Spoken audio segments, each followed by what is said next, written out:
Phoenix Dars Radio Station, yes yang spesial yang penting-penting hari ini Bayu bakal mention di hari ini. Karena di hari yang spesial ini selain bikin kamu bakal tambah happy ke depannya, pasti kita bakal berusaha buat kamu tambah sehat. Terutama sehat dalam keadaan di mata kamu yang sangat-sangat penting nih Phoenix ya, untuk menjaga kesehatan mata. Karena mata ini bisa dibilang satu organ yang sangat krusial juga untuk jaga kesehatannya dari usia dini. Jadi untuk itu Bayu Prasetya hari ini sudah kedatangan tamu spesial kita yang akan membahas tentang topik kesehatan mata pada anak-anak juga. Dan Bayu Prasetya sudah kedatangan Dr. Nyoman Novita Rismawati SP, dokter spesialis mata, subspesialis mata anak dari Rumah Sakit Mata Bali Mandara. Halo, selamat siang dok. Selamat siang Kak Bayu. Selamat siang gimana?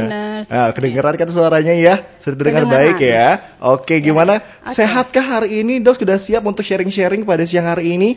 Iya, sudah siap Kak, ya? silakan. Nggak lapar ya siang hari ini ya? Kayaknya belum. Nanti kita makan ngobrol-ngobrol yang lainnya nanti. Tapi karena hari ini kita bakal ngebahas tentang mata, Finers ya. Apalagi Dr. Nyoman Novita ini merupakan subspesialis mata anak juga. Kita bakal ngebahas tentang kesehatan mata pada anak-anak. Nah, kalau menurut dokter nih, apa sih yang menyebabkan anak-anak itu memerlukan kacamata, dok? Ya, gini ya Kak Bayu. Iya. Sekarang banyak memang kita lihat anak-anak itu pakai kacamata.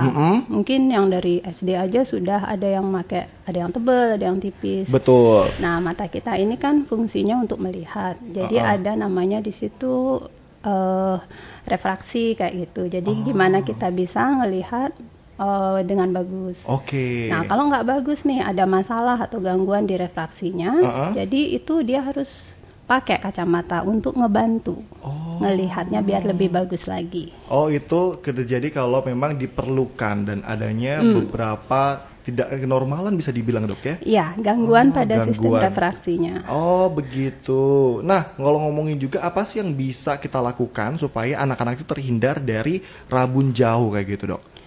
Kalau untuk usaha-usaha ini berarti kan misalnya dia belum nih rabun jauh ya. Iya betul. Nah, yang banyak memang tadi itu rabun jauh itu yang miopia. Jadi dia nggak masalah lihat deketnya. Jadi kalau mungkin dia main HP atau apa kan enak nih masih. Tapi kalau mau lihat jauh ternyata ada hambatan, ada masalah, ada enggak sesuai dengan kemampuan penglihatan anak itu yang harusnya sesuai dengan usianya. Oke. Nah, yang bisa kita lakukan nih untuk ayah ibu, jadi kita latih anak kita untuk rajin melihat jauh. Jangan asik melihat dekat. Kalau dia kelihatannya seperti bagus nih, nggak ada masalah. Pemandangan yang luas juga ya? Iya, nggak mesti luas. Maksudnya lihat jauh gitu ya, lebih relax gitu. Jauhnya tuh jauh seberapa biar tambah detail nih kita taunya? Kalau jauhnya itu artinya dia melihat bukan yang fokus dekat, yang artinya lebih kalau fokus dekat itu kan 30 cm. Oke, gitu. 30 cm fokus dekat. Jadi kalau untuk melihat jauh dia bisa lihat yang keluar aja pemandangan gitu. Oh, baik, pemandangan-pemandangan di luar itu ya, itu berpengaruh. Tapi ngomongin berpengaruh atau enggaknya juga, sangat sering mungkin buat Finers yang sering lihat iklan-iklan dan segala macamnya, ada yang namanya vitamin untuk mata. Sebenarnya vitamin untuk mata ini bisa nggak sih mencegah yang namanya rabun jauh, dok? Kalau vitamin yang khusus untuk mata, mencegah rabunnya sih belum. Dalam artian vitamin ini lebih berfungsi dia untuk menjaga kemampuan penglihatan. Menjaga kemampuan penglihatannya, ya, tapi jadi, tidak mencegah rabun jauh. Tidak. Artinya ada juga misalnya yang nanya nih, artinya kalau dengan vitamin mau nggak minusnya berkurang? Itu biasanya muncul pertanyaannya. Jadi belum sih gitu. Cuman ini artinya vitamin itu boleh dikasih dan ada juga yang memang indikasi-indikasi dalam artian biar dia bagus ini kemampuannya nggak jadi mata malas. Oh, mata malas. Perbedaan mata malas dengan rabun jauh itu gimana, dok? Kalau rabun jauh, ini kan kita koreksi nih pakai kacamata. Yang minus ya biasa kalau rabun jauh itu.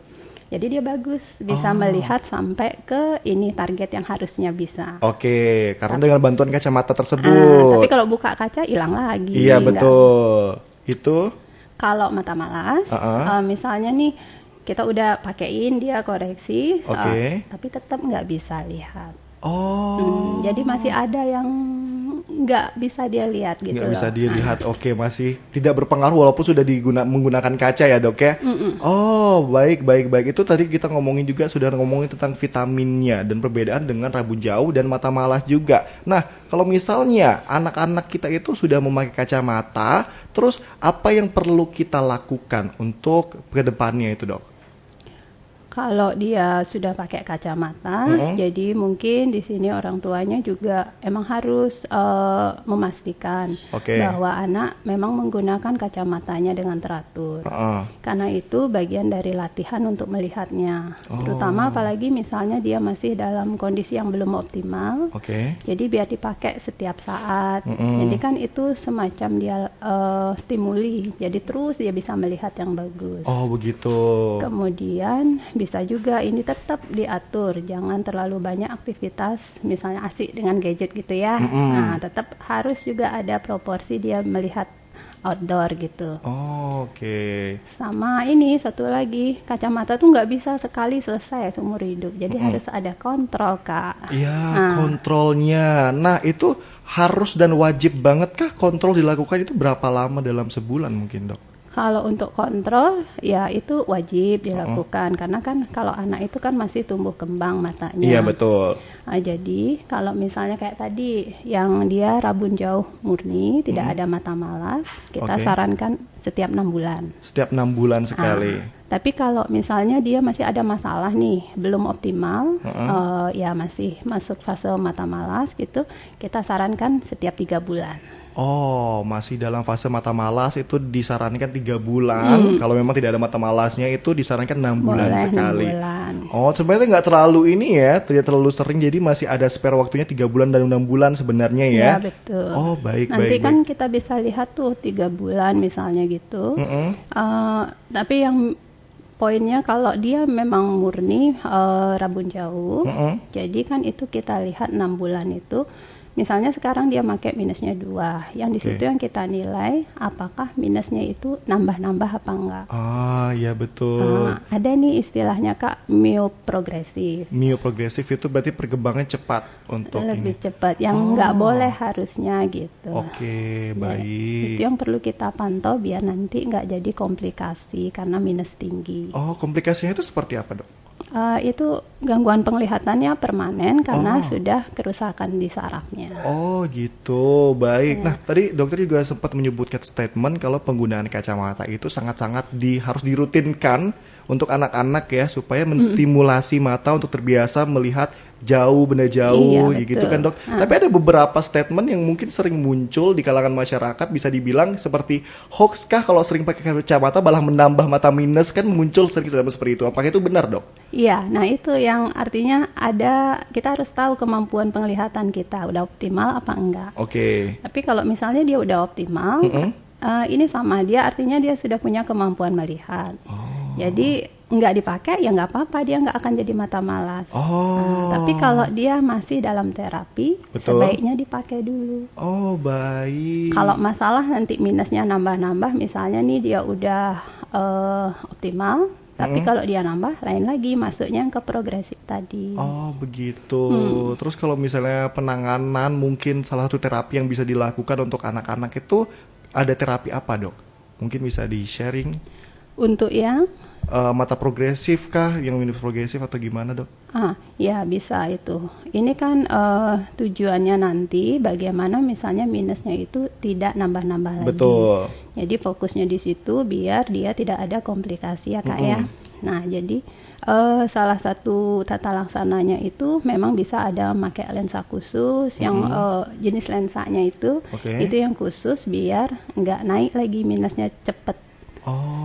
Ada juga namanya sekarang ada ortho-K, itu juga sama. Tapi ortho-K ini bentuknya kontak lens. Kontak lens. Dia yang hard kontak lens. Cuman itu kalau kayak kita biasanya pakai kontak lens kan pagi-pagi nih atau pas aktivitas yang kalau perlu. Betul. Cuman kalau yang ortho-K ini kita pakainya justru pas anak mau tidur malam hari. Oh, di malam hari. Oke, berarti ini salah satu terapi bisa dibilang ya, Dok ya? Betul, terapi. Jadi silakan ada dengan kacamata khusus atau memang kalau nggak mau pakai kacamata bisa pakai ortho-K-nya. Bisa pakai ortho-K-nya. Ada efek samping nggak sih, Dok, dari pemakaian ortho-K ini? pada anak-anak Iya. terutama ya. Ini memang dipakai oleh anak-anak. Oke. Jadi ya memang ada efek sampingnya juga, cuman itu dilaporkan kecil sih. Efek sampingnya seperti apa, Dok? Radang pada ini korneanya. Oh, itu karena apa biasanya? Apakah karena emang lensanya yang kurang steril kah atau kayak gimana, Dok? Nah, itu cara penggunaannya. Cara Mungkin kan penggunaannya. harus nanti ada dibersihkan, gimana, ada nanti teknik-teknik untuk sebelum dia pasang atau Oke. setelah perawatan dari kontak lensnya itu. Oh, oke. Berarti pada anak-anak disarankan untuk menggunakan ortho-K ini ya. Dan berapa persen biasanya keberhasilan pemakaian ortho-K ini pada anak-anak, Dok? Kalau keberhasilannya itu kalau dari studi ya lumayan, sudah sampai 60% dia bisa menghambat. Oke, 60%. Tapi kan fokusnya di sini menghambat biar enggak tambah naiknya cepet gitu jadinya. Oh, jadi fokusnya itu menghambat ya, Iya. progresifan dari penambahan minus Iya, tersebut. betul sekali, Kak. Oh, baik. Jadi nggak terlalu tebel nanti dia pakai kacamatanya kaki, masih ya. kecil kan udah ketebal. Kan banyak biasanya anak-anak sekarang itu ya Banyak. menggunakan kacamata yang lumayan tebal. Jadi Betul. salah satunya solusinya adalah penggunaan ortho-K ini secara rutin dilakukan di malam hari ya. Ya, malam, paginya kita buka tuh ortho-K-nya, ya sudah dia beraktivitas Beraktivitas biasa, seperti biasa. tanpa kacamata. Besok malamnya dipakai lagi di malam hari. Harus setiap hari. Oh, harus setiap hari. Tapi kalau ngomongin salah satu treatment lain yang bisa dilakukan itu biasanya orang-orang tuh selalu identik dengan yang namanya tindakan lasik. Lasik? Iya, betul. Oke. Tapi apakah anak-anak bisa melakukan tindakan lasik ini, Dok? Belum. Belum bisa. Karena umurnya. Oh, usia berapa biasanya tindakan lasik boleh dilakukan? Itu syarat usianya itu di atas 18 tahun, Kak. Di atas 18 tahun ya. Antara 18 sampai 40 itu yang paling bagus. Oh. Nah, nanti di luar syarat umur kan dilihat juga nih minusnya berapa, Iya, betul. silindernya berapa. Itu nanti akan dilakukan namanya screening. Oke. Jadi di situ dokternya menilai kira-kira nih matanya bisa dilakukan lasik apa enggak. Oh. Karena kan ada sakit lain juga, apa matanya ada tuh sakit yang misalnya tekanan bola matanya naik atau apa gitu ya. Oh, kayak gitu. Berarti semua bisa dicek terlebih dahulu ya. Bisa. Dan ngeceknya tentunya di Rumah sakit. Mata Bali Mandara tentunya, Iya, Viners betul. ya. Jadi- Tapi ada juga nih kalau misalnya enggak bisa juga lasik. Oh, kenapa?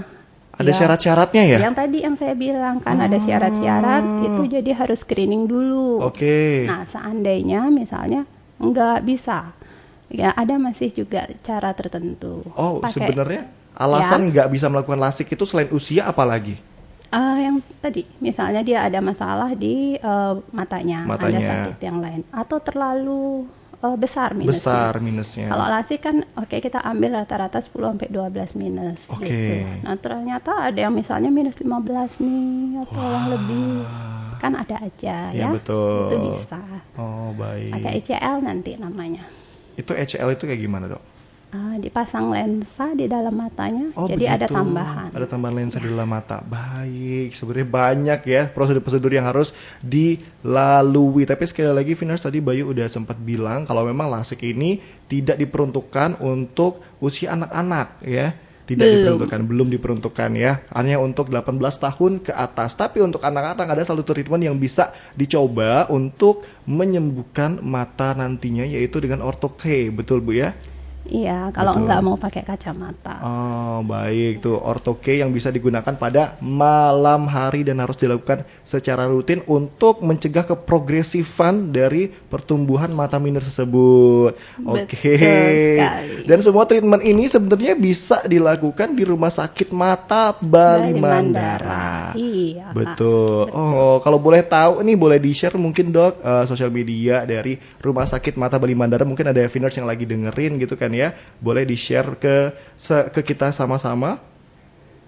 Sosial medianya, Instagramnya di Rumah Sakit Mata Bali Mandara. Itu untuk Instagramnya ya. Terima kasih. Boleh dicek sekali lagi.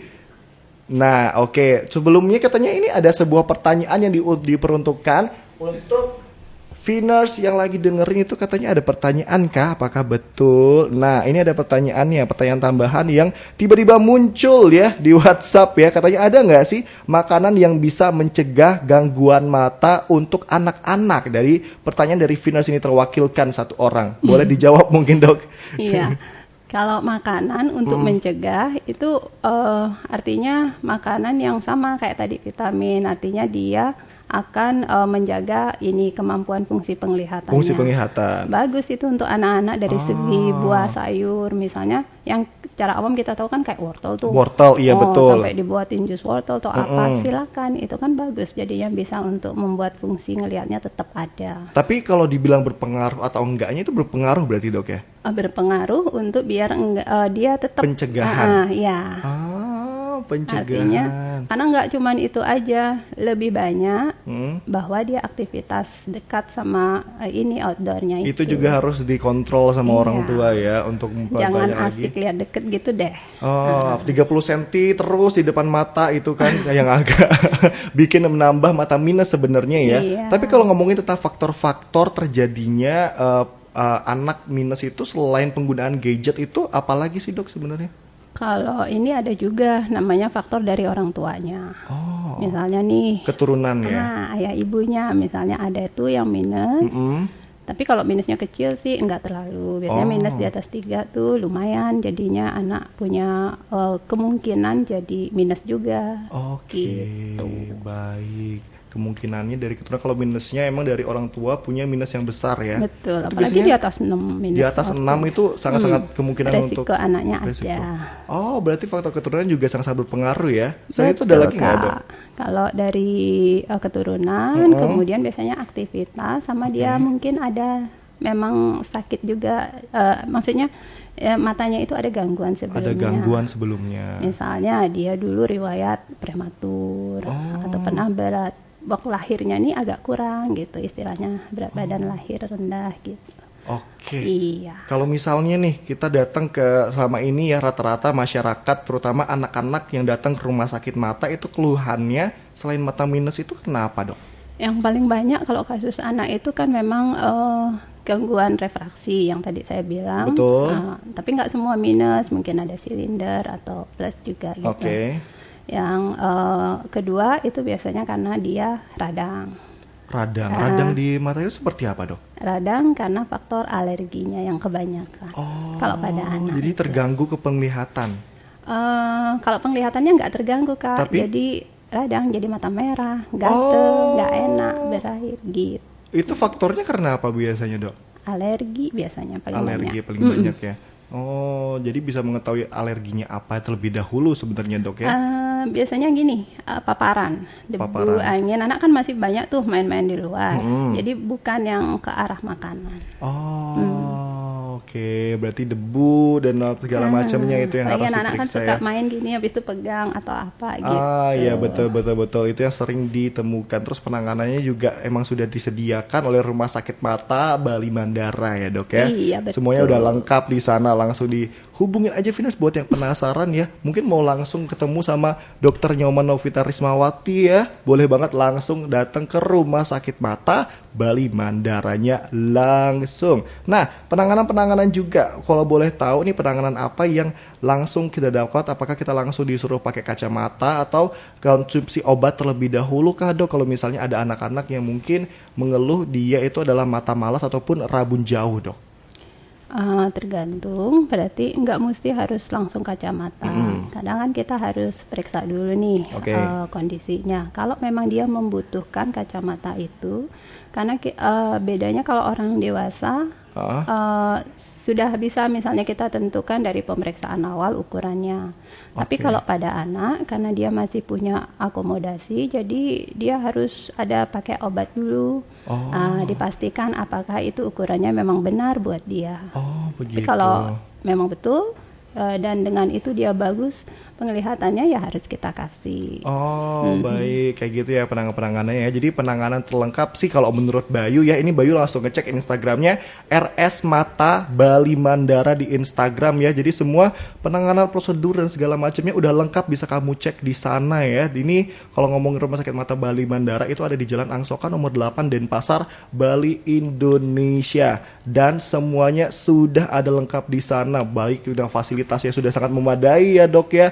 dengan semua prosedur-prosedur yang sudah disiapkan juga oleh tim Rumah Sakit Mata Bali Mandara. Oke, closing statementnya sebelum kita menyudahi obrolan kita pada siang hari ini. Sekarang kan udah banyak pilihan untuk kesehatan mata dan tidak hanya menggunakan kacamata. Salah satunya juga yang namanya kita harus wajib mencek secara rutin gitu ya dok ya. Betul. Kesehatan mata kita. Salah satunya bisa dilakukan di RS Mata Bali Mandara. Mungkin untuk dokter ada yang ingin dokter sampaikan lagi? Ya, jadi untuk pemeriksaan atau istilahnya screening itu sih kita sarankan memang biar lebih dini usianya juga nggak masalah. Apalagi kalau misalnya ortunya ada riwayat pakai minus nih. Betul. Jadi itu jangan ditunggu sampai anaknya ada keluhan. Silakan aja dilakukan pemeriksaan. Betul. Biar nanti nggak jadi minusnya tambah tinggi. Betul. Jadi kita juga akan mencegah dia jadi komplikasi gitu kan.